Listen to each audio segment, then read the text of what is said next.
का श्रृंगार है। ये रचना संसार है, भुवनेश्वर का संसार है। ये रचना संसार है, भुवनेश्वर का संसार है।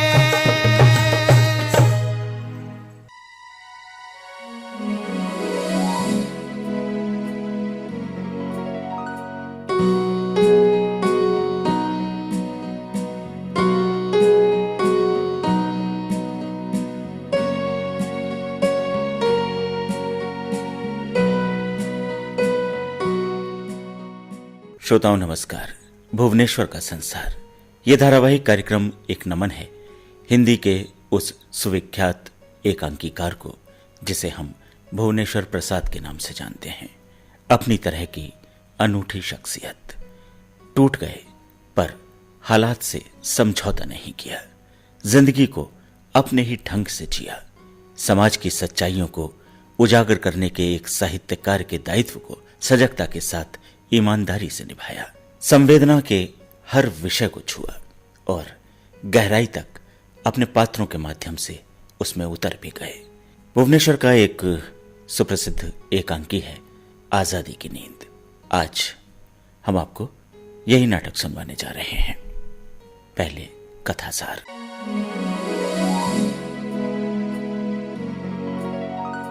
आजादी की नींद नाटक की कथा वस्तु आजादी की घोषणा से जुड़ी है।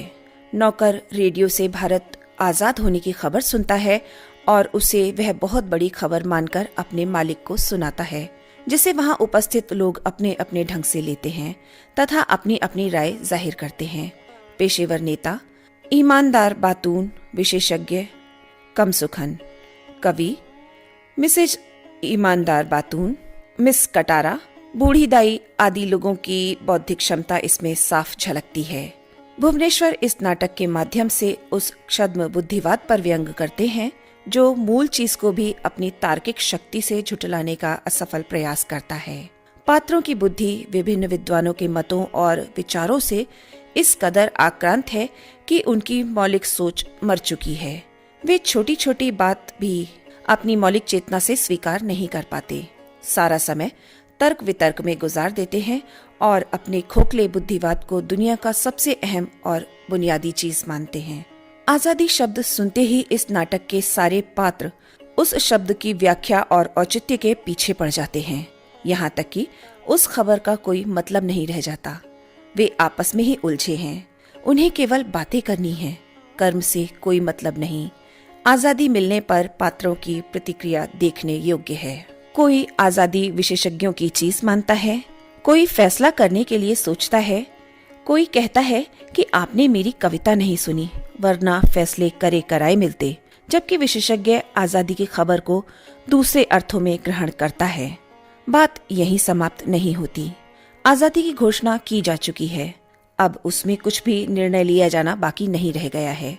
सब कुछ निर्णीत है, सब कुछ पूर्व स्वीकृत है, किंतु बुद्धिजीवी अभी तक स्वीकृत या अस्वीकृत करने या न करने की उहापोह में हैं। इस प्रकार अनावश्यक अनर्गल वार्तालाप बुद्धिजीवियों का बुद्धि विलास है। दरअसल भुवनेश्वर ने आजादी की नींद में राष्ट्रीय स्वर मुखर करते हुए आजादी शब्द तथा उसकी अर्थवत्ता को सिद्ध करने के लिए ही एक तरह से समाज के स्तंभ माने जाने वाले लोगों का बौनापन दर्शाने का प्रयास किया है, जो यह भी नहीं जानते कि बुनियादी सवाल क्या है और उनके प्रति उनका दायित्व क्या है। नाटक का अंत अत्यधिक नाटकीय है। जिस नौकर को रस्सी से बांधकर रखा गया था वह दांतों से रस्सी काटकर आजाद हो गया। आजाद होते ही वह फिर सबके सामने आता है। यही नाटक का चरम बिंदु है। निष्कर्षतः कहा जा सकता है कि आजादी की नींद के माध्यम से भुवनेश्वर ने बुद्धिजीवियों तथा बुनियादी सवालों से कटे हुए पेशेवर नेता आदि को सचेत किया है कि वह दिन दूर नहीं जब आम आदमी जागृत होकर अपने बुनियादी सवालों का हल स्वयं ही खोज लेगा। वह बुद्धिजीवियों के किसी भी बंधन को स्वीकार नहीं करेगा। वह स्वयं स्वतंत्रता के सारे अधिकारों को छीन लेगा। आजादी की नींद में जन जागरण का राष्ट्रीय स्वर मुखर है।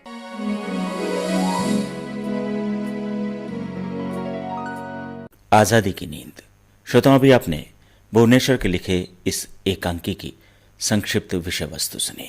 आइए अब सुनते हैं यही नाटक आजादी की नींद रेडियो नाट्य रूपांतरण किया है डॉक्टर राजकुमार शर्मा ने।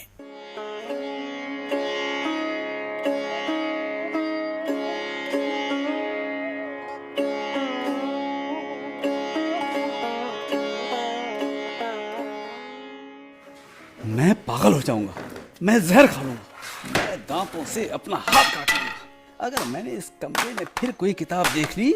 मैं कितनी बार और कितने तरीके से कह चुका हूँ, मिसेस बातून, तुम यहाँ क्या कर रही हो? यहाँ अभी कोई चीज गिरी है और जी हाँ, यहाँ अभी जरा आसमान गिर गया है। और आप ये किस पे जोर जोर से बिगड़ रहे थे? मिसेस बातून, मैं तुमसे एक बात पूछता हूँ, तुम क्या कभी ईमानदार ना हो पाओगी? और सितम तो ये है कि किसी दूसरे से नहीं, तुम खुद अपने से ईमानदार नहीं हो। अगर होती तो कभी का जहर न खा लेती। मिसेस बातून, तुमने शायद ये बात बिल्कुल बेइरादा कही है और चंद रटे हुए अल्फाज से ज्यादा कुछ नहीं है, लेकिन ये ईमानदारी की बात है। शोपेनहावर के बाद ईमानदारी की बात सिर्फ तुमने कही है।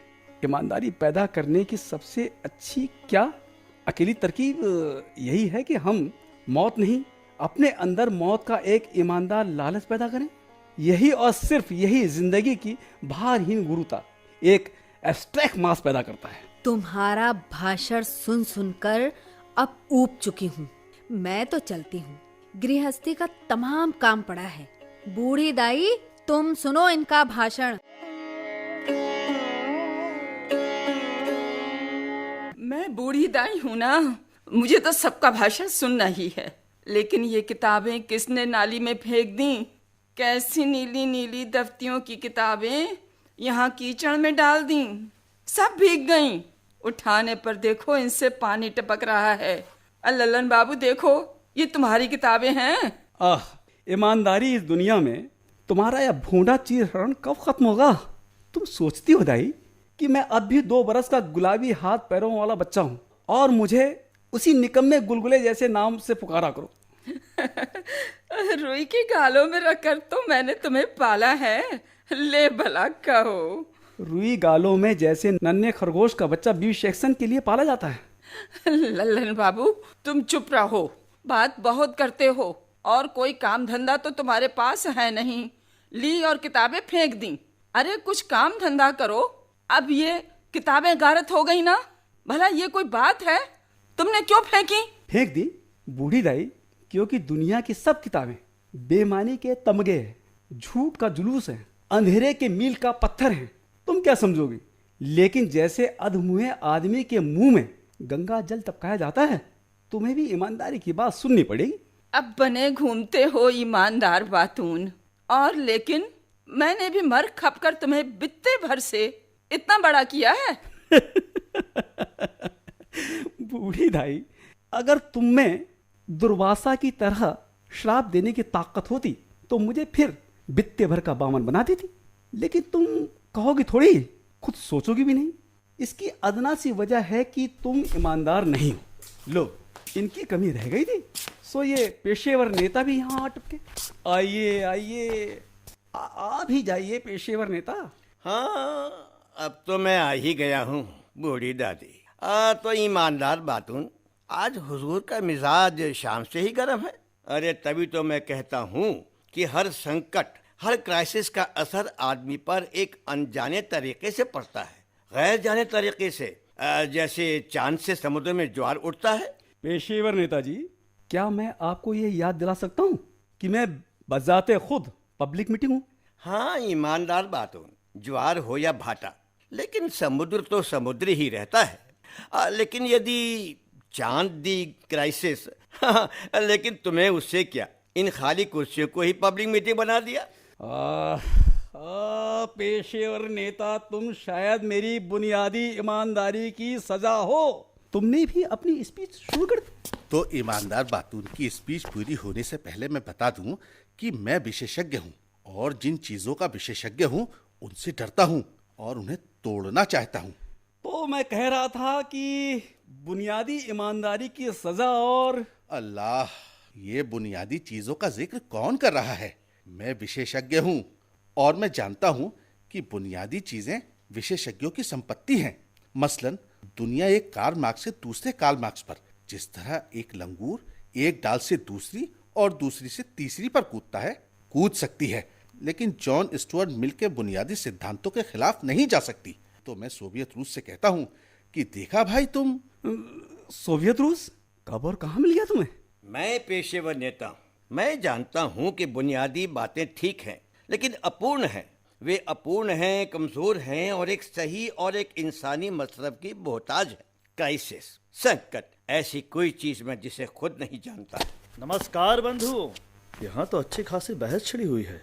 मैं एक कवि हूँ और आप लोगों से एक बात पूछता हूँ जिसके पीछे सारे वेद हैं, सारा सार है। पूछता हूँ कि उद्गम कहाँ है। तुम पेशेवर नेता हो, सबसे पहले तुम ही बताओ। हाँ, मैं पेशेवर नेता हूँ और मैं जानता हूँ कि तुम कवि, तुम सुकून और विश्राम के कीड़े हो।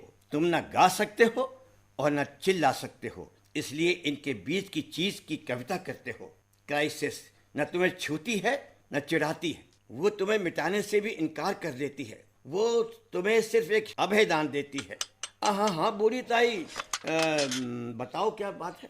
अरे ये तुम लोग आपस में बातें करते हो कि गाली गलौज करते हो? ये भी कोई बात है? यहाँ ये सब मत क्या करो। ये क्या तुम्हारी खादिमा है? हाँ हाँ नेताजी, उसने अपनी जिंदगी में एक बार भी पब्लिक मीटिंग नहीं देखी। वो तबला तक तो बजाना जानती नहीं। उस पर भरोसा मत करो। तुम कवि को खूब गालियां दो। लेकिन कवि को क्यों गालियां दो? भाई मैं कवि हूँ, इसीलिए मैंने सीधी दो टूक बात पूछी। लेकिन शायद मैंने उद्गम की बात उठाई, ये नेता उससे चिढ़ गया। उसका सारा तर्क रथ सरकंडे की गाड़ी की तरह लौट गया। विशेषज्ञ के नाते कवि जी मैं कहता हूँ कि सरकंडे की नहीं, कूड़ा गाड़ी की तरह लौट पड़ा। ईश्वर के लिए विशेषज्ञ तुम चुप रहो। ईमानदार बातून जी, तुम्हारी खादिमा ने मेरा अपमान किया है। तुम लोगों की दावत करके अपने नौकरों से तौहीन कराते हो। लानत है तुम्हारी ईमानदारी पर। लेकिन वो बुनियादी उसूल जानती है। मैं विशेषज्ञ हूँ, इसलिए मैं ये जानता हूँ कि वो ये जानती है कि तुम कवि और नेता एक ही पेशे के आदमी हो। एक पेशे के आदमियों को आपस में लड़ना लथाड़ना रायज और जायज है। उसने तुम्हारी दाद दी, उसका अपना तरीका है। चलो आगे बढ़ो। अरे कम सुखन, आज तुमने आने में बड़ी देर कर दी।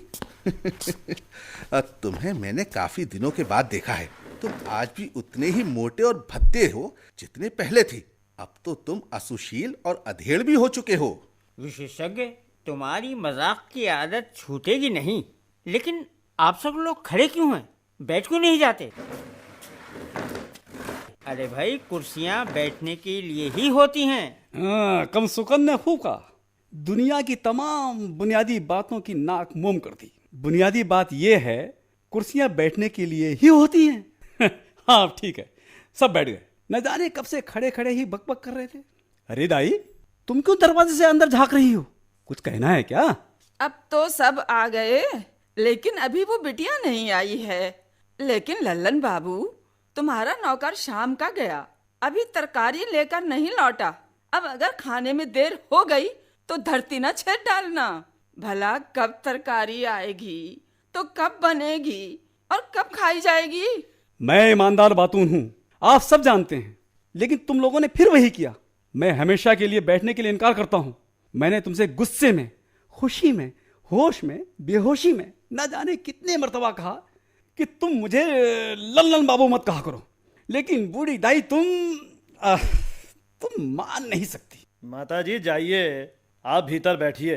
ये तो अपना थोड़ा सा मनोरंजन कर रहे हैं, खाना खाने की भी जल्दी नहीं है। सुनिए, तब तक मेरा एक छोटा सा गीत सुनिए। रुकिए रुकिए कवि जी, भगवान के लिए हम सबको ऐसा तुम मत कीजिए। हाँ तो अर्ज किया है, हमको हर पशु से बैर न पंछी प्यारा। हमको हर पशु से बैर न पंछी प्यारा। मानव ने मानव देख ठहाका मारा। क्यों ईमानदार बातून, ठहाका मारा? कभी तुम एक मिनट रुक जाओ। एक मिनट, एक मेरी बात सुन लो। सुनो, फिर चाहे हम सबको गीत ही सुनाना, फांसी पर चढ़ा देना। मुझे ज्यादा देर तो नहीं हुई? कोई देर नहीं हुई मिस कटारा। तो पेश है खूबसूरत आधुनिका मिस कटारा की खिदमत में कुछ पंक्तियां। क्यों तारों पर काई जमती, क्यों तारों पर काई जमती, क्यों होता सागर खारा। क्यों तारों पर काई जमती, क्यों होता सागर खारा। मानव ने मानव देख कटारा मारा। माफ कीजिए मिस कटारा। माफ कीजिएगा प्लीज। हाँ शीर्षक शीर्षक कविता का शीर्षक क्या है आखिर? कवि जी शीर्षक बता दीजिए। बिना शीर्षक बताए कविता पढ़ना हमारी तौहीन है, कतई ईमानदारी की बात नहीं है। इस कविता का शीर्षक है उद्गम। किसे लाऊं? अरे अरे अरे, मेरा मुंह क्यों बंद कर दिया? छोड़ो, अपना हाथ हटाओ। हद हो गई। ओफो। ईमानदारी की बात है, जब हमने नेताजी की गाली गलौज नहीं चलने दी तो अब कविता का क्या सवाल है? मेरी गाली गलौज? मेरी गाली गलौज का मौजू भी उद्गम था। आप हजरात को शायद याद होगा कि मैंने कवि से जो कहा, जिसे आप महानुभावों ने गाली गलौज कहा, उसकी शुरुआत इसी उद्गम से हुई थी। मालिक मालिक देखो आई के बाहर कुछ हुई गवा। अरे शाम का गया हुआ अब लौटा है तो एक राग बनाकर। अबे क्या हुई गवा? ये जिंदगी हरगिज नहीं है, ये ईमानदारी की मोमियाई है, सच्चाई की तपेदिक है। साहेब आप तो फैलसूफी माँ बतियात हैं, बाहर सांचे कुछ हुई गवा। आप हमार देखत थे कत हुआ कुछ हुई गवा। अरे नौकर, दम ले लो पट्टे, फिर बतलाना बाहर क्या हुआ। अरे कम सुगन भैया, दम तो सांचे में फूल गयो। अब अगर यहां से तू बाहर ना गया तो मैं घर छोड़कर चला जाऊंगा। अब तू ही रह ले इस घर में, मैं नहीं रहूंगा। महात्मा गांधी की जय, भारत माता की जय, आजादी जिंदाबाद। सुनो ध्यान से, हम कहते हैं बाहर कुछ हुई गवा।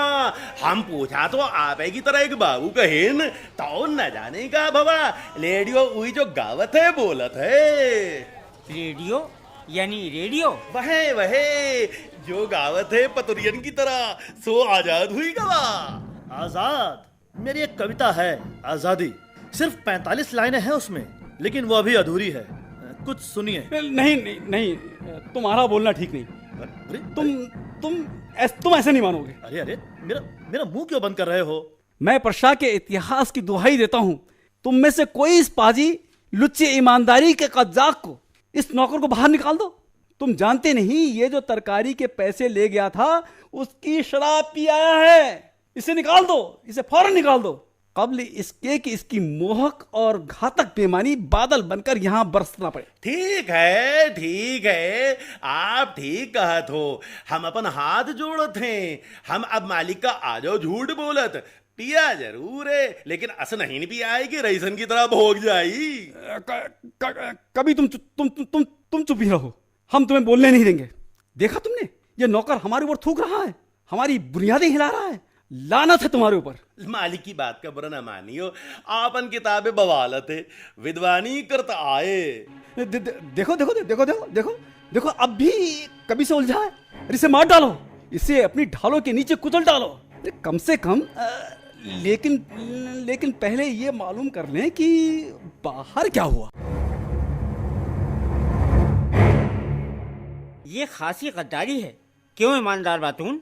मैं पूछता हूँ कि इसके क्या मानी है? क्या आज़ादी एक अनहोनी और अनजानी घड़ी के सिवाय कुछ भी नहीं है?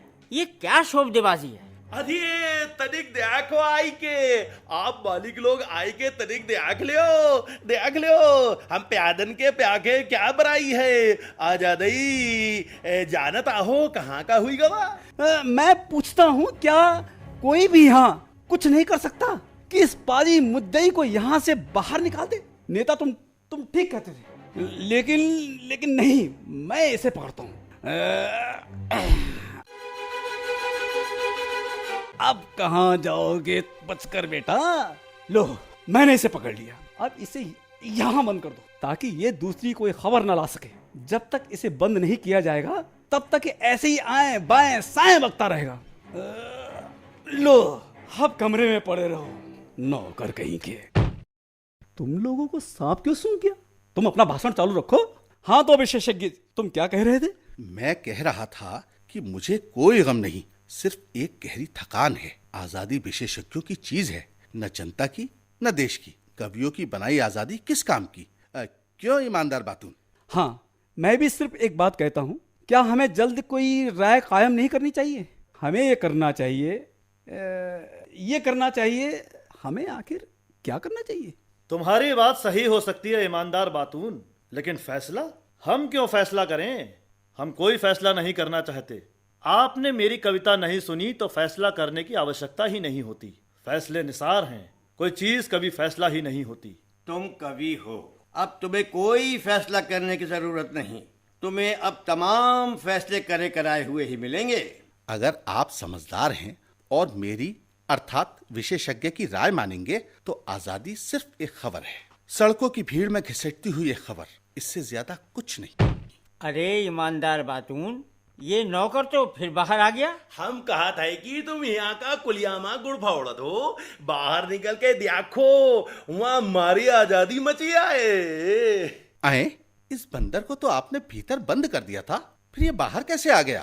खत्म आप होए हुजूर, हम पीछे कर दीवार जो नीचे आई फलांग गए, लेकिन तुमका जवानी की कसम, अरे भैया हमें काहे पकड़ लिए थो? अरे अरे अरे काहे फिर कमरा में बंद करे जात हो?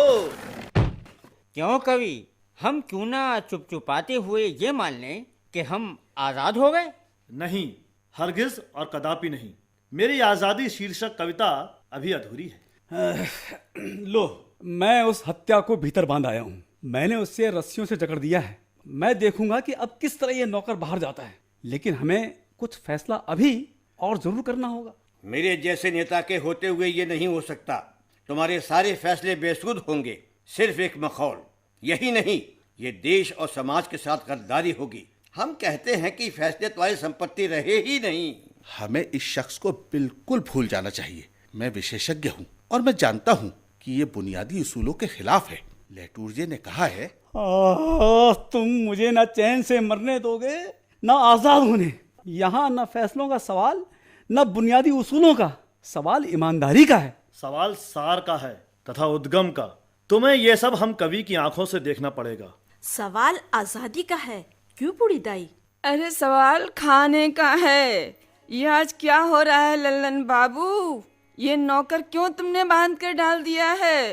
अरे अब कब खाना बनेगा, कब खाया जाएगा? अच्छा, ठीक है, तुम भीतर बैठो। हमें बड़े बड़े फैसले करने हैं। हमें जीवन और मरण की सारी असंचित ईमानदारी को इसी दम संचित करना है। तुम भीतर बैठो। ईश्वर के लिए तुम भीतर बैठो। ईमानदार बातून, और नौकर कहता है कि आजादी हो गई। आजादी किस तरह होती है? आजादी होगी तो हम क्या करें? ये बात है, हम क्या करें? हम आजाद हैं। हम आजाद हैं। आजाद हैं। आजादी, हम विशेषज्ञों को उसका सैकड़ों साल अध्ययन करना पड़ेगा। हम क्या कह सकते हैं और क्या कर सकते हैं? हमको इतिशय ईमानदारी चाहिए, इतनी कि वो आजादी और गुलामी का भेद मिटा दे। मैं पूछता हूँ कि ये मुमकिन है? हम इस क्षण यहाँ अभी वो ईमानदारी हम क्या करें? नहीं ईमानदार बातून, ये नामुमकिन है। मैं अपनी सारी अधूरी कविताएं इसी दम कैसे पूरी कर सकता हूँ? हम कुछ भी नहीं कर सकते। हम ये क्यों ना मान लें कि हम कुछ भी नहीं कर सकते और गमगीन हो जाएं, गम से अपनी चिरसूनी मांग भर लें और उसे पूरा पूरा कबूल कर लें। और मैं मिस कटारा हंसूं या रोऊं या सस्ती कस्बियों की तरह अपने बाल बिखराकर चौराहे पे खड़ी हो जाऊं?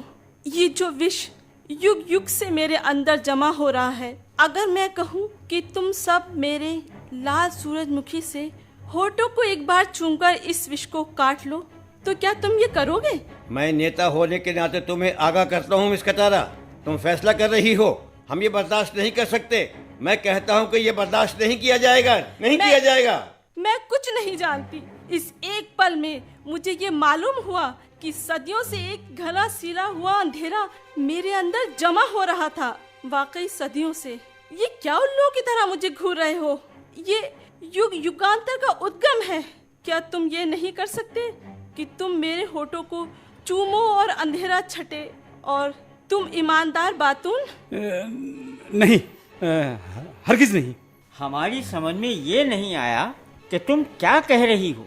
तुम घबरा गई हो। कम सुखन, तुम ठीक कह रहे हो। क्राइसिस, ये सब क्राइसिस का असर है। अगर आप लोग इजाजत दें तो मैं एक बार फिर चांद और ज्वार की बात उठाकर गुलामी और आजादी का आंतरिक भेद और ऐक्य आप लोगों पर वाज़ेह कर दूं? तुम चुप रहो। फिर क्या करें? क्या हम इस मुहूर्त के साथ गद्दारी करें? हम क्या करें? हे भगवान, ये सब यहाँ हो रहा है कि वहाँ? ये आज है कि कल? फिर छूट गया। मालिक, हम रस्सी काट डाला था तन से, हुआ मारे आजादी के। तू रुक वहीं।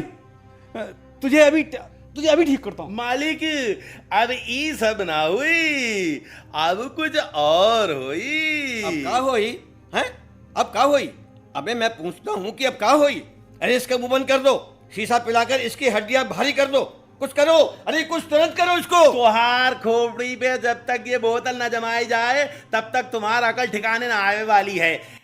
चलो नेताजी, हम कहत रहे ना कि अब तो कुछ और हुई। अरे इसने तो नेताजी के सर पर बोतल मारकर ढेर कर दिया।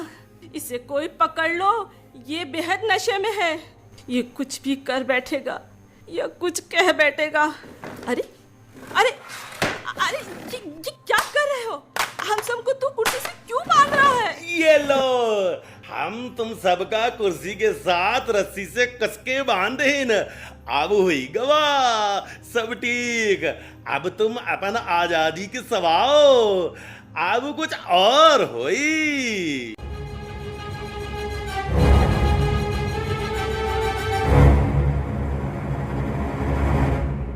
आजादी की नींद। श्रोताओं, भी आपने सुना भुवनेश्वर का लिखा हुआ ये नाटक। प्रतिभागी कलाकारों का भूमिका सहित परिचय इस प्रकार है। नेता बलबीर पाठक, ईमानदार बातून अंबुज कुकरेती, विशेषज्ञ राजदीप शर्मा, कमसुखन की भूमिका में थे मुमताज अजीम परनी, कवि की भूमिका निभाई ऋषि रंजन सिंह ने, नौकर की भूमिका में थे राजू सिंह चौहान, मिसेज ईमानदार की भूमिका रबाब अंजुम निभा रही थीं, दाई की भूमिका में थी माधुरी रस्तोगी और मिस कटारा की भूमिका निभाई बेबी अंजुम ने। रेडियो नाट्य रूपांतरकार थे डॉक्टर राजकुमार शर्मा। सह प्रस्तुति असीम सक्सेना और सुरेंद्र राजेश्वरी की थी। प्रस्तुतकर्ता थी मनदीप कौर। धारावाहिक की आज की ये कड़ी यहीं तक।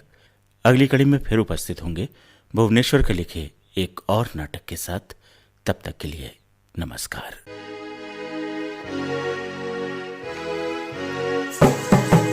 जीवन की कथाएं हैं, सच भरी व्यथाएं हैं। एकाकी का संसार है, कुरूप का श्रृंगार है। ये रचना संसार है, भुवनेश्वर का संसार है। ये रचना संसार है, भुवनेश्वर का संसार है।